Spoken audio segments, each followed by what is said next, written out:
Who said budget travel means compromising on fun? We are spending 1 week in Aragumbe, and when the season kicks in, prices go wild. Most travelers think they've got two options: either travel cheap and miss out, or go all out and burn a hole in their pockets. But what if we told you don't have to pick sides? Because in Sri Lanka's East Coast gem, Aragumbe, you can surf, party, chill and still stay well within the budget. Yep, it's possible. We'll show you how. Tucked away on the eastern coast of Sri Lanka, Aragumbe is a laid-back beach town that's gone from sleepy fishing village to a surfer's paradise, digital nomad hotspot and a party capital, especially when the rest of the country witnesses the monsoon season. Yes, the best time to travel to Aragumbe is from June to September when it's raining in the west coast of Sri Lanka. We spent 1 week in Aragumbe and we'll tell you some ways in which we managed to stay within the budget and have a lot of fun without missing out on anything. But first, like and subscribe to our channel for more Sri Lanka travel stories. Let's talk about our stay. If you want to travel to Aragumbe during high season, guest houses or hostels are a good option. So we are staying in the Waves rooms and hostels, which is a very nice hostel in Aragumbe. Aragumbe also has a lot of other hostels. It actually caters to the surf community who come here and stay for long term and who want to stay in budget because they're staying for a very long, the entirety of their surf season. Not just that, hostels also cater to like couples or other solo travelers or people who are looking to stay in comfort but within a budget. We are staying in this place which is very nice. It's very big. We chose a private room and our private room is quite big. It has a private bathroom. They also have a shared bathroom for the for the dorms, and they have a kitchenette which gives us the liberty to cook ourselves. Also, they have a sitting out area where people can just chill and meet up. So what I'm trying to say is that staying in a hostel is a perfect balance between having privacy and at the same time meeting a travel community, like just yesterday we met a bunch of people. We had so much fun. We shared travel stories, we got to know about their cultures. We also discussed like latest technology trends like AI. So all in all, it was a really good evening.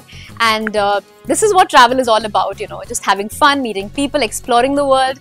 And places like Waves and other hostels do promote this culture. So yeah, we are here and now we are going to go out and see more of Aragumbe. When it comes to food and drinks, it really depends on your budget because this tropical paradise has something for everyone. If you are on a budget, we recommend to space it out. You can grab a meal or a drink in a nice beach club, and some days just eat simple local food or even cook yourself.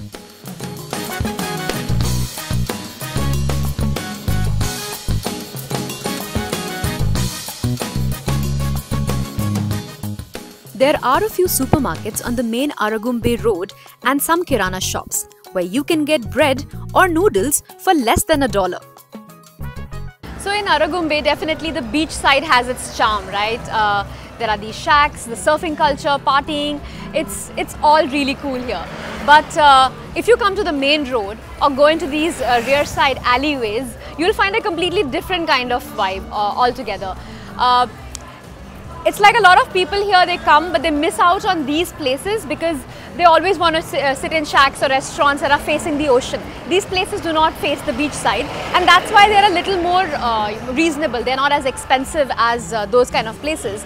But a lot of places here are extremely fun. They offer happy hours, there's karaoke going, there's live music going on. The food is amazing, the drinks are amazing, and again they are much more cheaper on the pocket.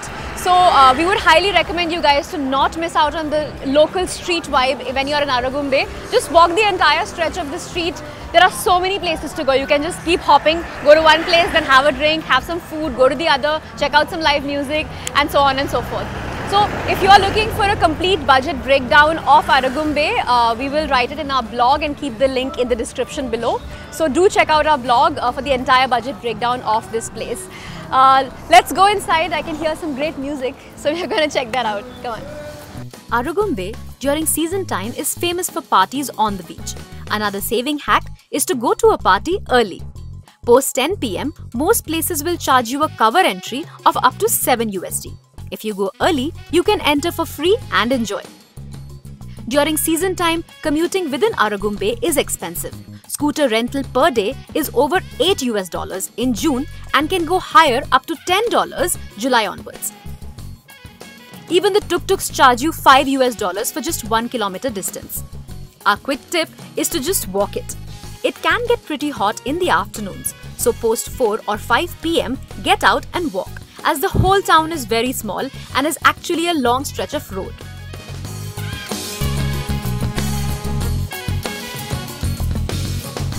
So no, budget travel does not mean compromising on fun. You just gotta know when to go, where to go, and how to do it smartly. Aragumbe is waiting for you with its barefoot energy, big waves, and beautiful chaos. See you on the beach, and don't forget to subscribe to us for Sri Lanka trip guides and local travel content.